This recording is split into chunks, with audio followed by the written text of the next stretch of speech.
आग लग गई थी। घर में फसल भी रखी हुई थी, उनका पूरा पहनने का, ओढ़ने का, बिस्तर, कपड़े सब जल गए। घर जल गया, फसल जल गई। जितनी मदद हम कर सकते थे, क्योंकि अभी आचार संहिता लागू है, विधायक निधि और शिक्षा निधि बंद है, लेकिन जेब से हम जो कर सकते थे वो किया। कल इनको बाजार ले जाके पूरा इनका खाने का सामान, पहनने, कपड़े, बर्तन सब दिलवाया। आज क्यों यहाँ पे आज यहाँ आने का कारण ये था कि एक बहुत बड़ी जिम्मेदारी थी। हमारा भाई जो था वो बहुत दुखी था, क्योंकि साल भर अभी बाकी है। फसल जो निकलती है गेहूं की, उससे साल भर हमारे जो आदिवासी किसान होते हैं उसी से अपना गुजर बसर करते हैं, बेचते हैं, अपना दिनचर्या और अपना घर चलाते हैं। फसल पूरी तरह जल चुकी थी। लोगों ने, व्यापारियों ने खरीदने से मना कर दिया था। फुटकर व्यापारी भी जो होते हैं वो 800 रुपये कुंटल देने को भी तैयार नहीं थे, बोलते ढोर चराओ। इनसे पूछा तो बोले क्या करे भाई साहब, जहर खाने का भी नहीं होगा हमारे पास, तो हमको गाय ढोर को चलाना पड़ेगा इसको। तो आज मैं यहाँ खुद ट्रैक्टर चला के आया था। यहाँ के जो व्यापारी हैं उनसे मैंने निवेदन किया था कि अच्छी फसल तो आपने बहुत खरीदी होगी, लेकिन एक दुख में डूबे हुए किसान की जली हुई फसल आप खरीद के देखिए, शायद आपको फायदा नहीं होगा, लेकिन एक इंसानियत का एक आपको पुण्य जरूर मिलेगा। उस निवेदन। हाँ बताएं। हमारा जो फसल जल गया था उसमें से हमने अच्छे छाटा और छाट कर लिया, तो हमको ये अंजान नहीं कि जो भाव बिक जाए करके सोचा था।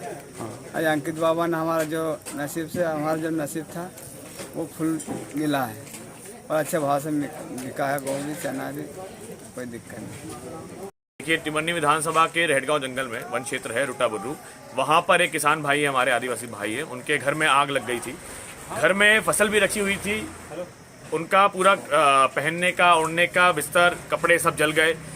घर जल गया, फसल जल गई। जितनी मदद हम कर सकते थे, क्योंकि अभी आचार संहिता लागू है, विधायक निधि और शिक्षा निधि बंद है, लेकिन जेब से हम जो कर सकते थे वो किया। कल इनको बाजार ले जाके पूरा इनका खाने का सामान, पहनने, कपड़े, बर्तन सब दिलवाया। आज क्यों यहाँ पे आज यहाँ आने का कारण ये था कि एक बहुत बड़ी जिम्मेदारी थी। हमारा भाई जो था वो बहुत दुखी था, क्योंकि साल भर अभी बाकी है। फसल जो निकलती है गेहूं की, उससे साल भर हमारे जो आदिवासी किसान होते हैं उसी से अपना गुजर बसर करते हैं, बेचते हैं, अपना दिनचर्या और अपना घर चलाते हैं। फसल पूरी तरह जल चुकी थी। लोगों ने, व्यापारियों ने खरीदने से मना कर दिया था। फुटकर व्यापारी भी जो होते हैं वो 800 रुपये कुंटल देने को भी तैयार नहीं थे, बोलते ढोर चराओ। इनसे पूछा तो बोले क्या करे भाई साहब, जहर खाने का भी नहीं होगा हमारे पास, तो हमको गाय ढोर को चलाना पड़ेगा इसको। तो आज मैं यहाँ खुद ट्रैक्टर चला के आया था। यहाँ के जो व्यापारी हैं उनसे मैंने निवेदन किया था कि अच्छी फसल तो आपने बहुत खरीदी होगी, लेकिन एक दुख में डूबे हुए किसान की जली हुई फसल आप खरीद के देखिए, शायद आपको फायदा नहीं होगा, लेकिन एक इंसानियत का एक आपको पुण्य जरूर मिलेगा। उस निवेदन पे यहाँ के व्यापारियों ने जो सामान्यतः गेहूं और चने का भाव होता है उससे ज़्यादा भाव आज दिया है, इसलिए मैं उनका शुक्रिया अदा भी करना चाहूँगा।